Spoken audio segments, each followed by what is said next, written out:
Please join me in welcoming to the stage Chris Parker, Director of the Utah Division of Public Utilities.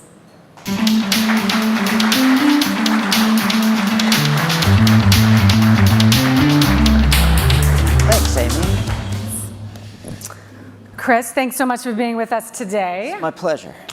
So you have been at this job for almost 15 years now. Happy early anniversary with your job. Thank you.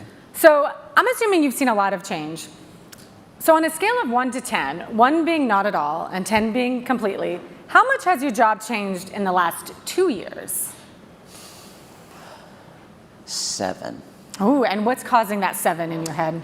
It's a blend of a couple of things, right? There's 2 major things we've had to grapple with recently, and that is obviously, like everyone else, thinking about load growth due to AI and some of the resource constraints that make it challenging to meet that load growth in a really quick time. And we've been grappling with increased issues related to wildfires in the West and their costs to utilities. So we're a year into Governor Cox's Operation Gigawatt. Many of you are probably familiar with that.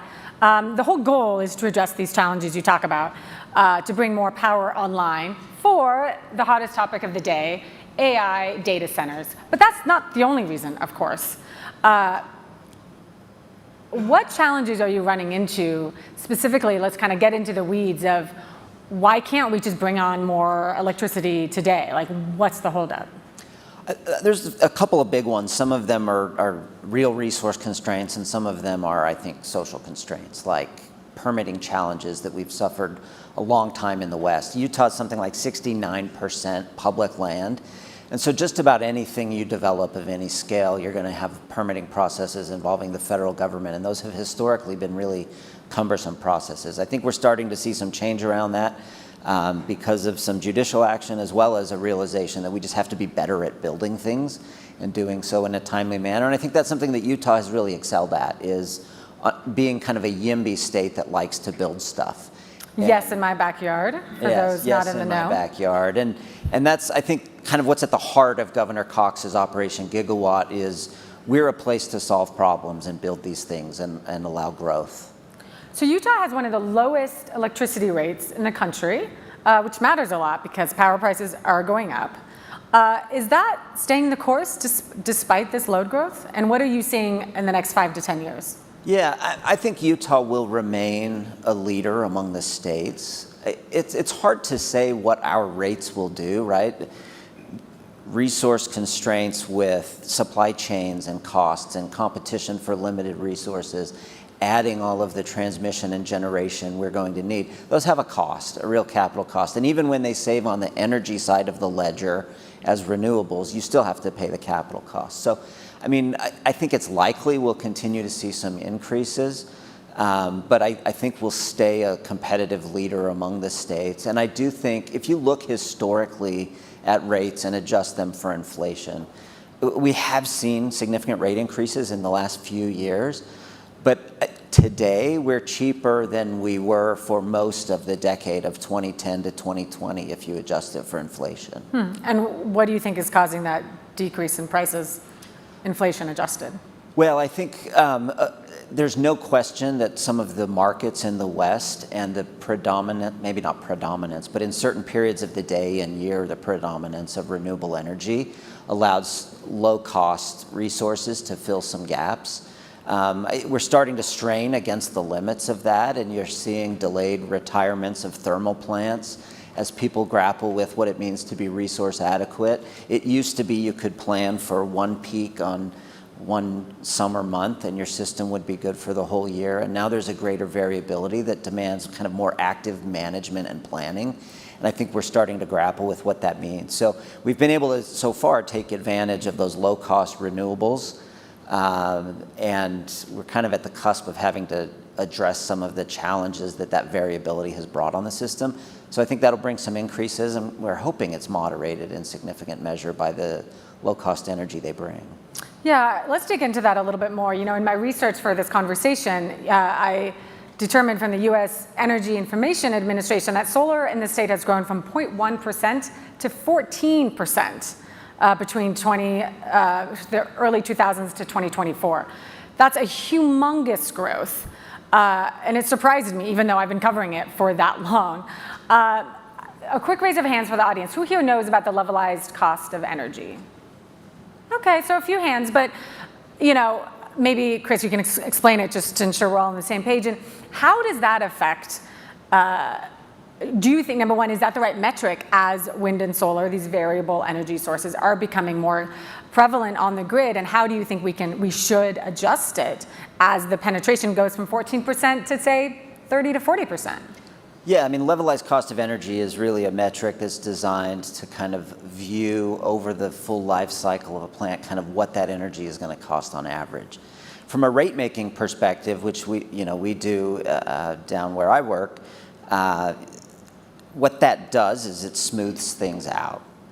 But that also creates what we like to call intergenerational inequities, right? If you're front-loading capital costs and benefits are coming in greater measure in later years, you can have some disparity in how you pay for it. So, we're trying to figure out the best way to do these things. As we get large loads on, I think our legislature has been clear that they need to kind of pay their own way. And the levelized cost of energy measure sometimes can pose a challenge that way. You end up at least with an implicit sort of risk subsidy from one set of customers to another. And we're trying to figure out ways to not hinder development, but also address some of those issues. And I don't have any brilliant ideas about it yet. Yeah, you mentioned earlier thermal resources, and coal is still 45% of this state's electricity rate, which is almost double the national average. Natural gas has increased a lot in recent years. First, a question about coal, Chris. I understand, and we're going to maybe get into this a little bit more later, but that coal has actually become more expensive to run. And there's, in fact, a coal mine that's on fire here in the state, underground, that's causing some reliability issues. Can you talk about how you, as a regulator, are handling the challenges with these rising costs of coal?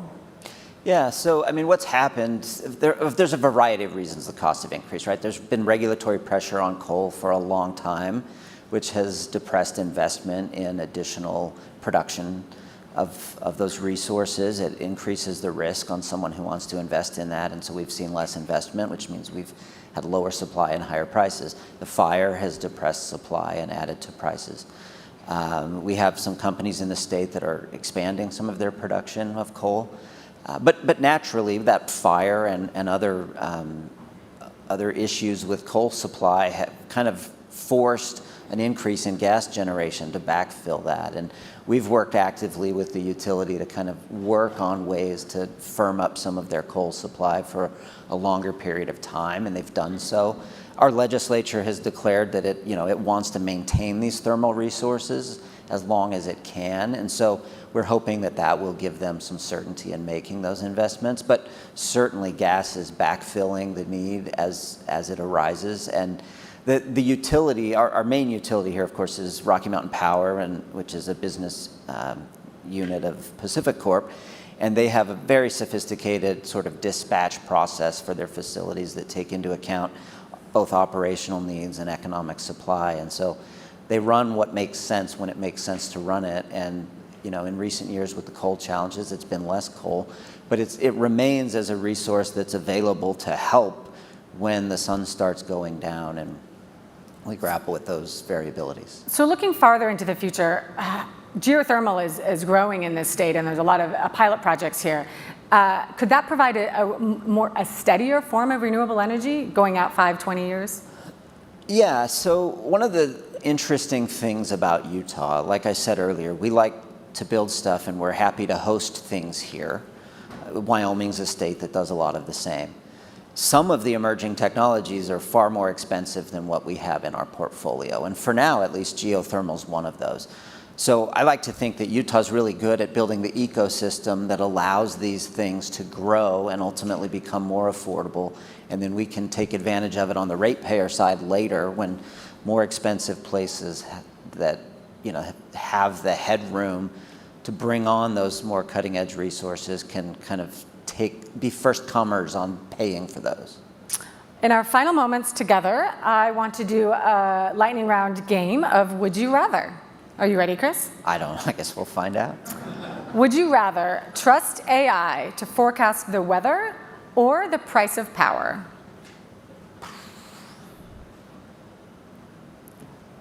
The weather.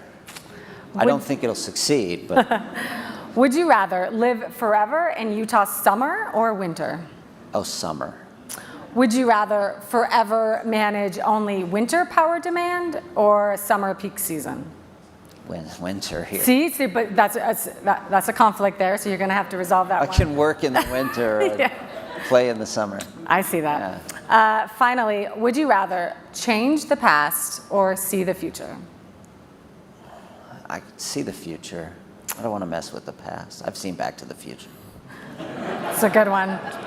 Well, thank you, Chris, for joining Axios in Salt Lake City.